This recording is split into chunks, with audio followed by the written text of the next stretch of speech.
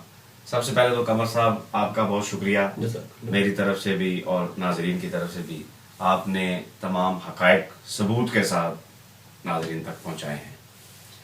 آخری بات میں یہ عرض کرنا چاہتا ہوں کہ اس گفتگو کا، اس پروگرام کا مقصد یہ ہے کہ ایک پاکستانی ہونے کی حیثیت سے ہمیں آنکھیں بند کر کے اب علماء کی باتوں پر یقین نہیں کرنا چاہیے۔ 1974 کی کارروائی کے متعلق جتنی بھی باتیں آپ نے سنی ہیں، میں تو یہ کہتا ہوں کہ ہماری باتوں پر بھی یقین نہ کریں۔ محضر نامہ موجود ہے، اس کا مطالعہ کریں۔ یہ دستاویز چھپ چکی ہے، اس کا مطالعہ کریں۔ قمر صاحب نے جو آپ کو ثبوت فراہم کیے ہیں وہ آپ کو اس میں مل جائیں گے۔ اور اگر آپ یہ سمجھیں کہ یہ باتیں سب سچ ہیں تو پھر میرا آپ کو مشورہ یہ ہے کہ آج کے بعد آپ اس بات کو اپنی زندگی کا ایک طریق بنا لیں کہ وہ بات جو علماء کرتے ہیں اس کی ہم نے جانچ پڑتال ضرور کرنی ہے۔ دوسری بات اور آخری بات، آپ کو یہ جب آپ ان دونوں چیزوں کا مطالعہ کر لیں گے، یہ بات آپ پر عیاں ہو جائے گی کہ اس وقت 1974 میں کس طرح ظلم کیا گیا اور کیسے انصاف کی دھجیاں بکھیری گئی ہیں۔ جن بستیوں میں سے انصاف اٹھ جاتا ہے